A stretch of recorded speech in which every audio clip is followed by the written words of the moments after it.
The second day of the Dakar kicks off with just a few clips from the first day's stage that took place at La Charge.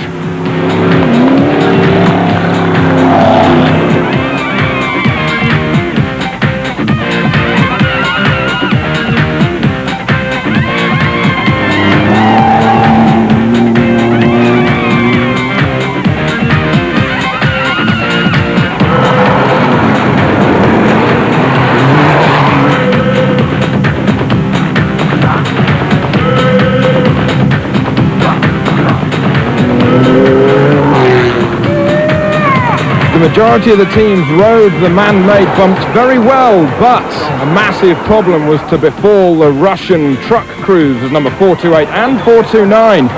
Indeed, number 428 had to come to the help of number 429, the two Kamaz machines helping each other after 428 was having a transmission problem.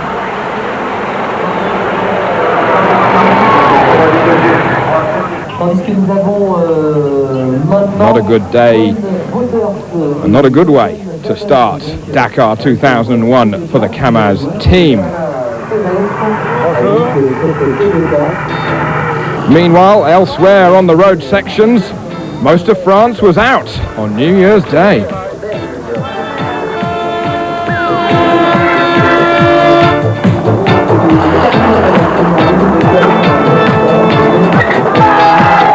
Through the péage at Toulouse, well, they didn't have to pay a single franc to go through.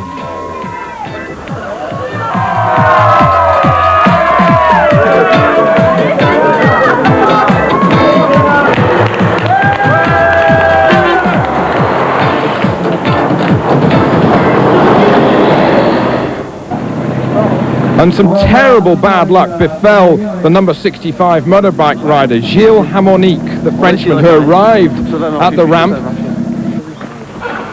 to ask the commentator in front of the big crowd that had amassed there if anybody could help him with his Honda, because the engine had broken, together with the clutch having a massive problem. Ironically, there was a local Honda dealer in the crowd, and he helped Gilles out. He said, I had a problem with the bike, and the commentator asked the crowd for help after the engine broke. Now we've come here to the workshop, and they managed to replace the clutch and help me with the broken engine. Ironically, there are only 4 of these engines in France, and this local Honda dealer had one of them. There's some luck for you. Very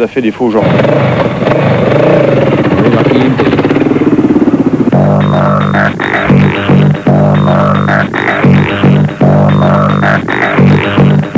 So day 2 of Dakar 2001 sees us leave France from the overnight halt in Narbonne to the stage just a few kilometers outside of Narbonne at Château Les Tours. It's a place where the World Rally Championship teams regularly test their cars before the long drive down south into Spain. The motorbikes were first off at Château Les Tours this morning, and this is Britain's John Deacon on the Works BMW machine. He went literally 10 meters into the stage on the number 6 flat twin BMW, and as you can see, absolutely stopped dead. He tried to roll back out of the stage, down the hill, bump starting the machine there. It failed to bark into life, and John was left with a very, very long wait to try and get the machine back into the stage. He eventually lost 30 minutes after he traced an electrical fault. So terrible, terrible start for Cornwall's John Deacon. A lot of other riders having some slippery and sometimes horizontal moments on the stage.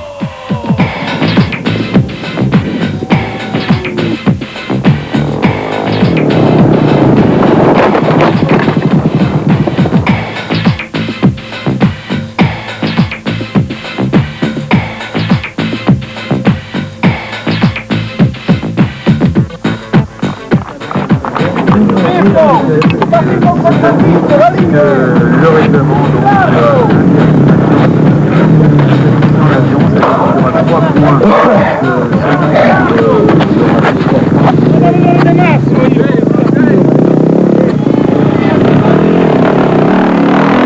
So then back with the leaders. Richard sank on his machine, having no problems at all with the KTM up on the top of the hill with the wind farm. on the outskirts of Narbonne. Richard Sankt came out of the stage to be fastest by a massive 58 seconds, which in a stage which lasted only, for him at least, 31 minutes and 25 seconds, is a very, very big margin indeed. Second on day 2 in the stage was the BMW of Juan Roma, as the sun rose over the top of the hills. Roma said it was quite difficult with the bike sliding around quite a lot, but he felt very comfortable on the machine and was looking forward to getting into Africa and Morocco. Third today, the Finn, Kari Tainen, he on the KTM, going through the fog, which was actually to cause quite a few problems for a few people, with regards to losing time, that is. So, number 7, Tainen, he was third. Giovanni Sala on the other KTM, he was just a couple of seconds back of Juan Roma. And then number 14, the American Jimmy Campbell, being the leading Honda, even though he fell on this slippery right-hander. Fortunately, the machine did not stall and he continued on. So Jimmy Campbell, after his yesterday, is 5th on the stage today. But the big shout-out must go to Christophe Méliat.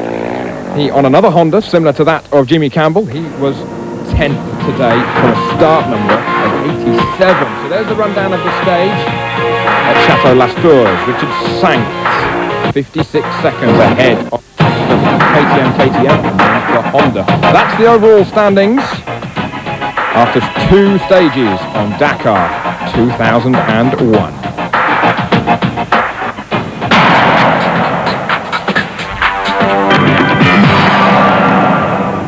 The wires under the fuel tank were broken, you know. At the beginning? Yeah, I do 2 meters and it stops into the special, so, and it's, 2 wires are broken under the tank, and there's no spark, no electrics. What did you do then? It changed and repaired it, but it took me 30 minutes to find it, you know, the problem, because, so I'm really pissed off now, you know. It's a really bad way to start, eh? It's not good for... C'est vrai que c'est bien pour régler un peu the ground was stony and a little slippery, but at least it let us know that our bike is good. And it was really a good testing stage for the brakes, and it was pleasant, an enjoyable stage with many people cheering us along our way. Pas mal donné parce que je me faisais vraiment plaisir. Et qu'à le voir comme j'ai transpiré. Et non, mais c'était vraiment super. Puis beaucoup de spectateurs qui nous encourageaient, donc on se faisait vraiment plaisir. No, it was a very, very nice stage. Really, really nice.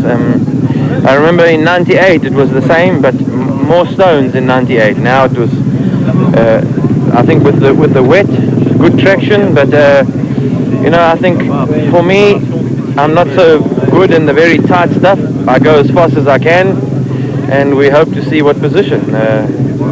I have to see what happens, and I think going into Morocco would be better to start behind a little bit, and hopefully it's going to work for me. You all are waiting for Morocco. We're all waiting for Morocco, yeah. It's a real beginning of the rally. Yeah, because it's very physical in Morocco, and I think if you are very fast in Morocco in the stones, you can make a lot of time, because it is quite dangerous, everybody knows, and it's the place, I think, to have a small gap when you go into Mauritania.